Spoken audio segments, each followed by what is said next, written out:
जी नमस्कार। पंडित अजीत मिश्र, ज्योतिष कार्यालय पटना बिहार, एक उप कार्यालय देवघर झारखंड में।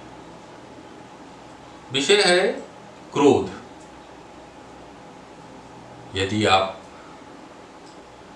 इस विषय को पूरी तरह जानना चाहते हैं तो वीडियो के अंत तक देखें और लाइक सब्सक्राइब जरूर करें, शेयर जरूर करें, इससे हौसला बनता है। क्रोध किसको नहीं आती? जीव मात्र में विद्यमान है क्रोध। या यूं कहें कि देवताओं का भी क्रोध, देवों के देव महादेव के तांडवों का स्वरूप हम लोगों के सामने प्रत्यक्ष है।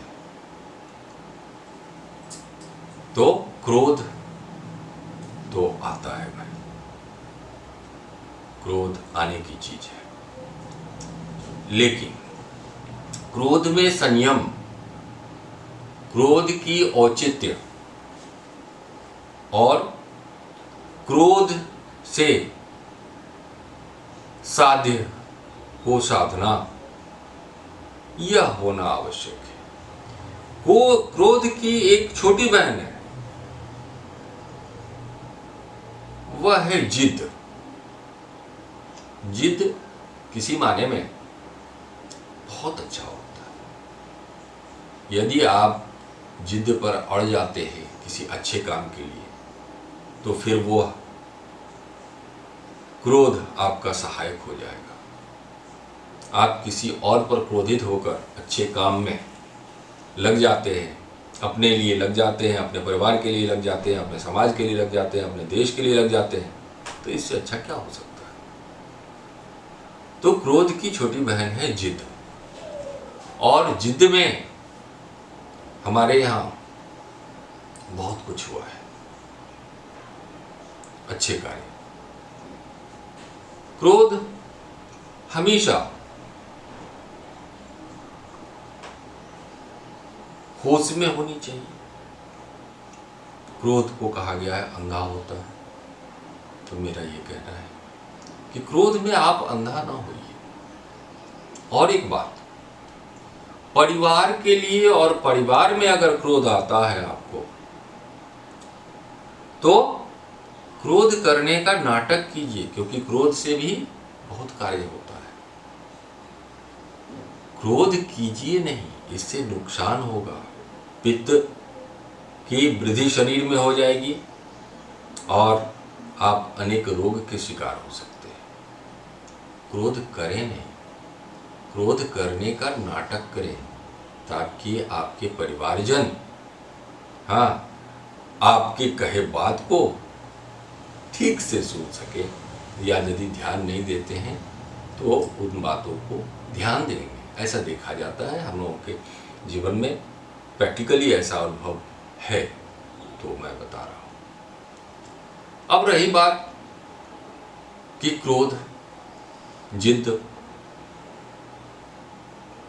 इससे उत्पन्न जो खामियाजे हैं, जो इसके दुष्परिणाम हैं, उसके विषय में क्रोध के समय जरूर ध्यान रखें। क्रोध में ऐसा ना कुछ कर लें कि आपको वापस आने का कोई गुंजाइश ना बचे। मनुष्य का भक्षण नहीं करता, यानी मनुष्य को खाता नहीं। तो किसी मनुष्य के या जीव हत्या के विषय तक अगर आपका क्रोध चला जाता है, तो यहां थोड़ी सोचने की आवश्यकता है कि क्रोध को आप अपने वश में नहीं, आप क्रोध के वश में चले गए। और क्रोध के वश में जाना अच्छी बात नहीं। मैंने कहा ना कि क्रोध को आप नाटकीय ढंग से लें। जिस काम के लिए क्रोध करना था उस काम के लिए क्रोध किए, और फिर अपने आप को नॉर्मल करने की क्षमता को डेवलप कीजिए। बच्चे हैं, बात नहीं मान रहे हैं, आप उन्हें क्रोध दिखाइए, क्रोध कीजिए नहीं। ये अच्छी बात है। और कभी कभी आप महसूस करेंगे, आप जब क्रोधित होते हैं तो पूरा शरीर आपका कंपन में तब्दील हो जाता है। ये क्या है पता है? आपके शरीर का हर अवयव उससे विकृत होता है। क्रोध किसी को या द्वेष किसी के लिए आपके मन में उत्पन्न होता है तो सबसे पहला नुकसान आपका है। बाद में किसी दूसरे को आप कुछ करेंगे, लेकिन पहला नुकसान आपका है। इसीलिए क्रोध से बचें।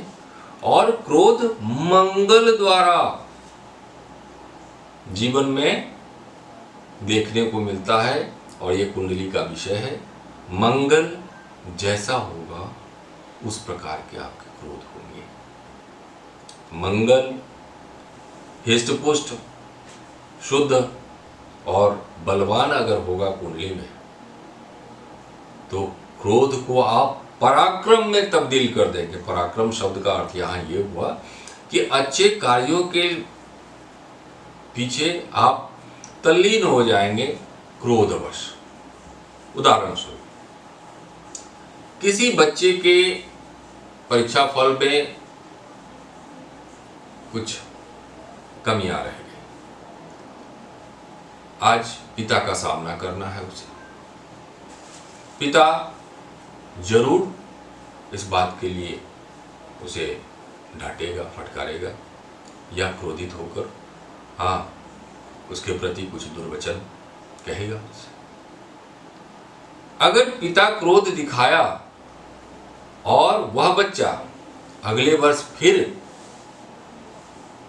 किसी एग्जाम में सफलता के चरम पर अपना नाम ले आया, तो यहां क्रोध का सफल होना कहा जाएगा। तो अच्छे कार्यों के लिए अगर आप क्रोध करते हैं या क्रोधित किसी व्यक्ति को संतुष्ट करने के लिए आप अच्छे कार्य में तल्लीन हो जाते हैं, व्यस्त हो जाते हैं, तो क्रोध का परिणाम तो शुभ तो लेकर आता है। हमेशा क्रोध खराब ही करे या नुकसान ही करे, ऐसा मेरा नहीं मानना है। आज बस इतना ही। बड़ी तजीद मुझको इजाज़त दीजिए। नमस्कार।